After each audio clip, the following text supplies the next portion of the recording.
Era uma noite densa e sem estrelas no deserto de Nevada. A Rota 50, tristemente conhecida como a estrada mais solitária da América, estendia-se à frente de João, um veterano da boleia, com mais de 2 décadas de asfalto debaixo dos pneus. O rádio, um companheiro de longa data, agora entregava apenas um chiado, monótono, sem sinal, ecoando o vazio da paisagem. A única luz que rasgava a escuridão era o feixe potente dos faróis do seu bruto Freightliner.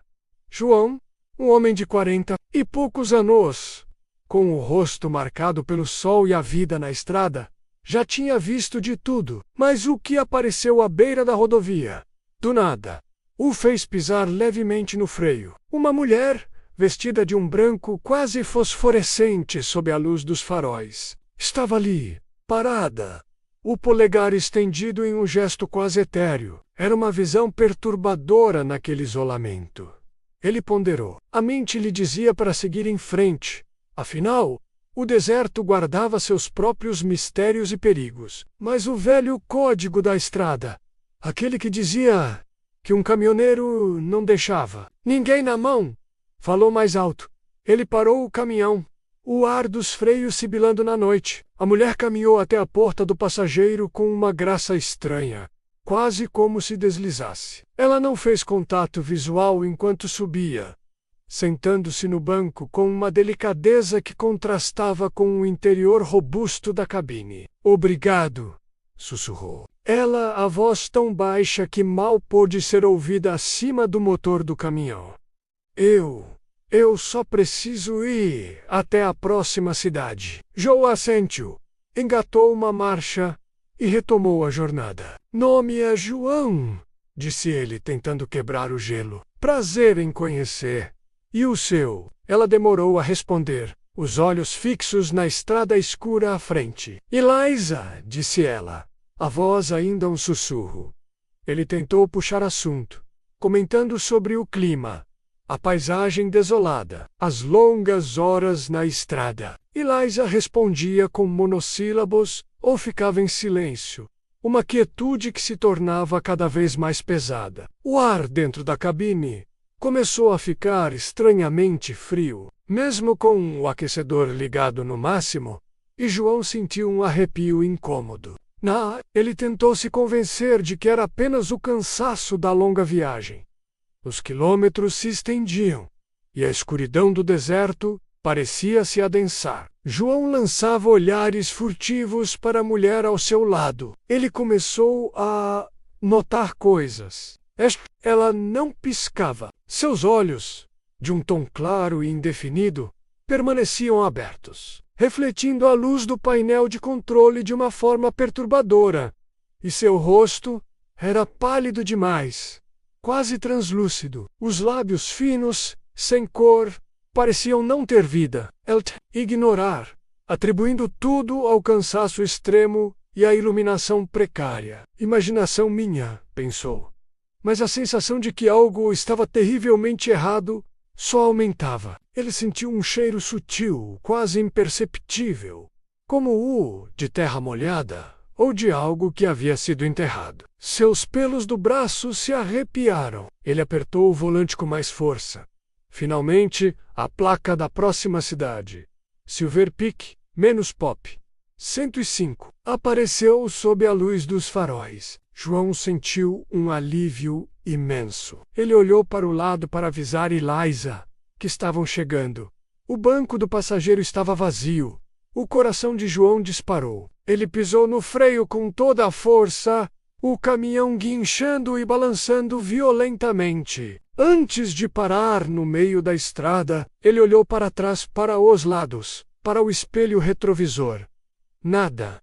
Não havia alma viva à vista no deserto escuro. A neblina começava a se levantar do chão, espalhando-se como um véu fantasmagórico. Ele engoliu em seco, sentindo o suor frio escorrer pela testa. O silêncio que se seguiu à parada abrupta era mais aterrorizante do que o barulho do motor. Com as mãos ainda tremendo, ele acelerou para Silver Peak, os pneus cantando no asfalto molhado. Ele estacionou seu caminhão em um posto de gasolina decadente. Um oásis de luz e vida no meio do nada. Ainda trêmulo, entrou na loja de conveniência, onde um frentista idoso, de óculos na ponta do nariz e um bigode grisalho, o observou com curiosidade. "Problemas na estrada, amigo?" perguntou o frentista, a voz rouca.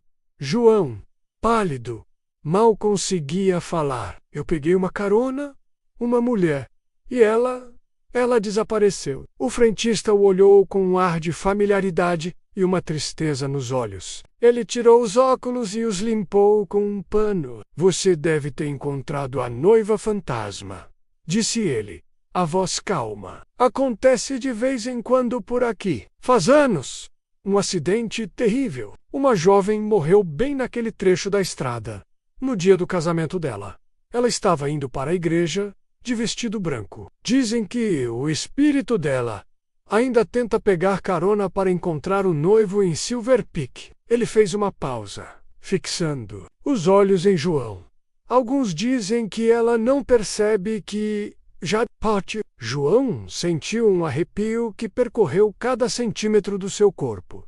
Ele comprou um café forte, mas não conseguiu beber. O sabor da história, o frio do deserto e o olhar da mulher que não piscava ficariam gravados em sua memória para sempre. Ele nunca mais pegou uma carona naquela estrada e, por muitos meses depois, João evitava dirigir à noite, especialmente em trechos solitários, sempre olhando para o banco do passageiro, com medo de encontrar novamente os olhos vazios da noiva.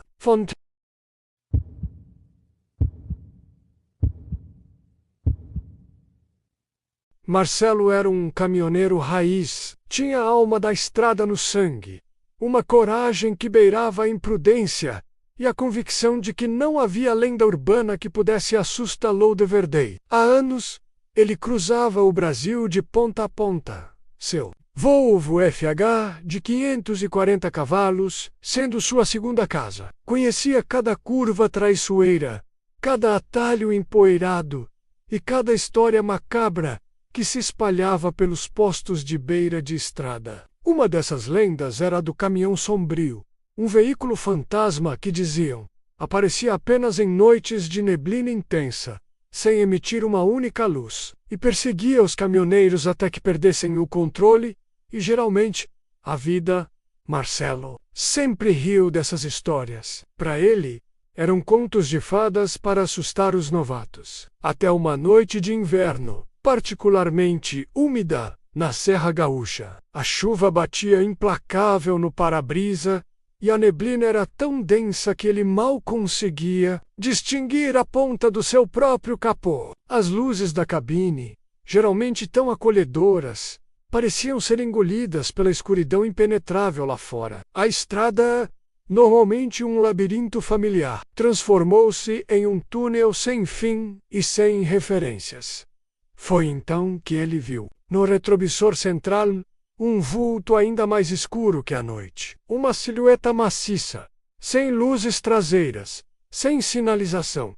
Simplesmente surgiu do nada. Marcelo sentiu um arrepio instantâneo, mas seu instinto inicial foi de irritação. "Algo maluco, sem luz traseira!"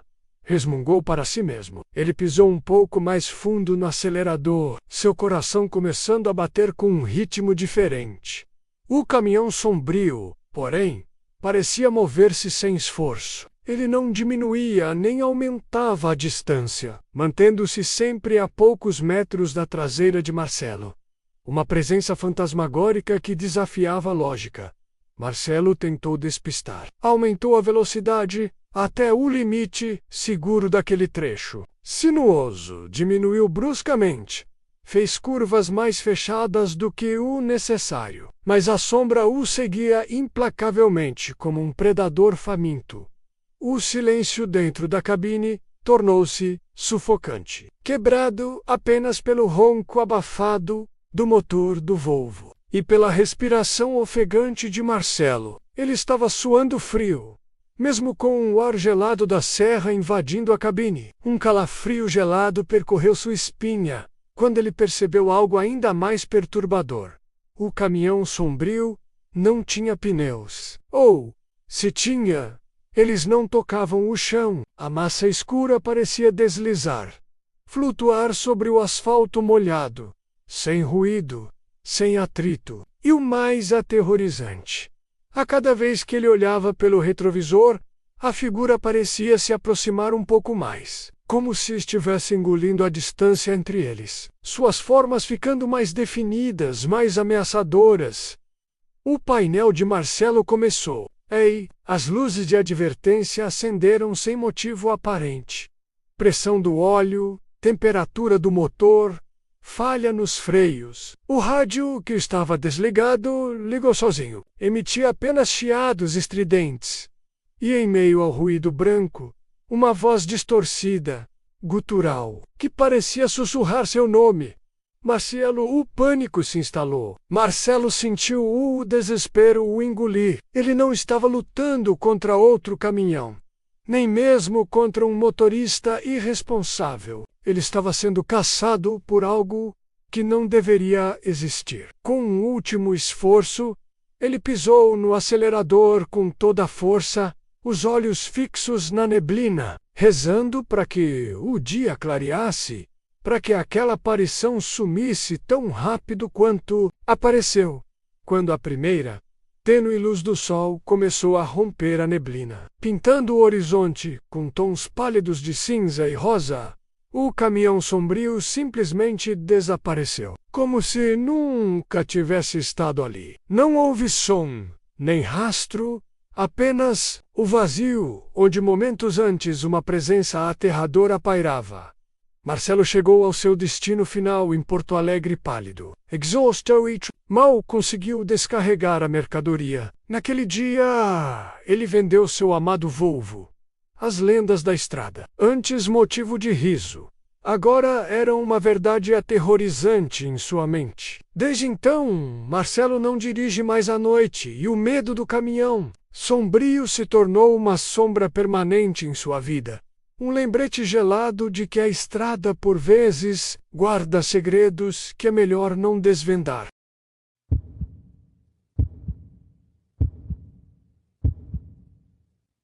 Você já ouviu falar da Rota 113? Pouca gente conhece. Ela não aparece no Google Maps e não tem sinal de celular por quilômetros. É uma estrada esquecida no interior do sul do Brasil, cercada por mata fechada, neblina constante e um silêncio que pesa no ar. Mas caminhoneiros antigos sabem, quem passa por lá de madrugada raramente volta igual. Essa é a história de Mauro, um caminhoneiro veterano, daqueles que fumam sem parar e conversam mais com o caminhão do que com gente. Trabalhou a vida inteira na estrada, enfrentando buracos, assaltos, blitz e até assombração de posto, como ele dizia. Nada ou até aceitar um frete que ninguém quis.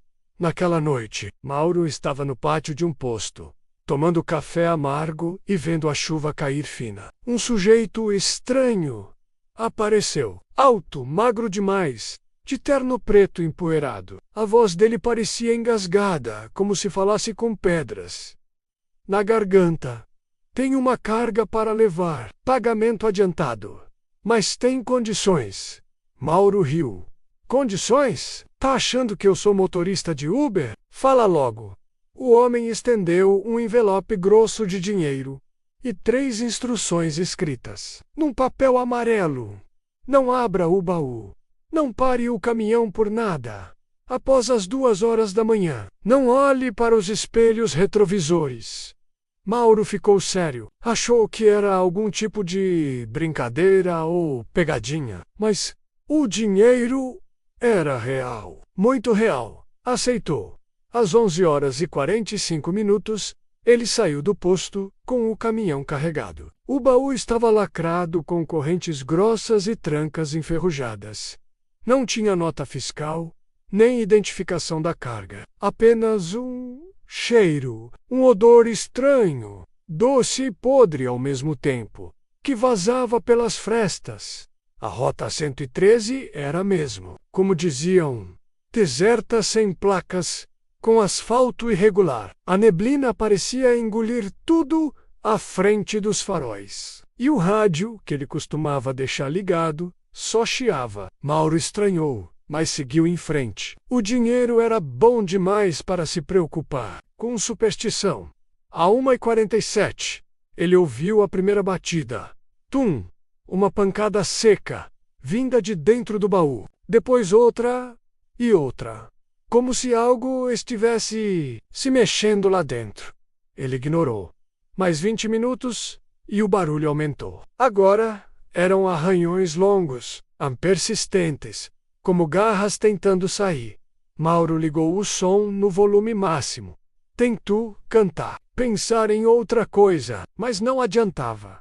Às 2h03, ele cometeu o erro no instinto. Olhou para o retrovisor e viu, não seu reflexo, mas um rosto parado, com os olhos completamente pretos, sem nariz, sem boca, apenas 2 buracos escuros, que pareciam sugar a luz.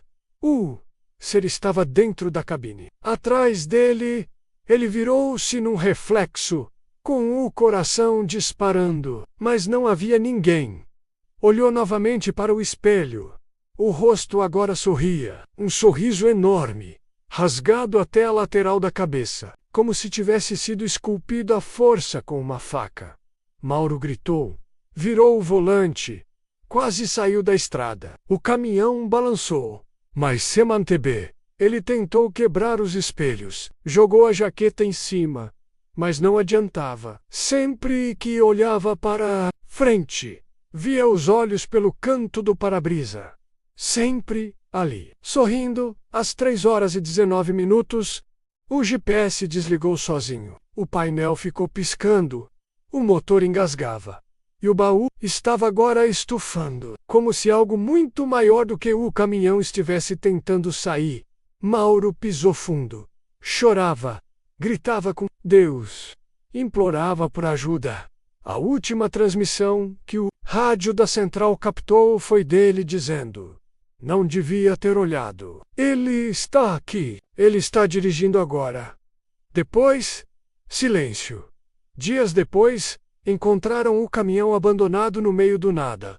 O motor ainda morno. O baú vazio, mas por dentro completamente arranhado, como se garras afiadas tivessem sido usadas por horas. Nenhum sinal de Mauro. Só uma coisa incomodava os investigadores. O retrovisor estava inteiro, mas refletia um rosto sorridente, que não era o do Mauro.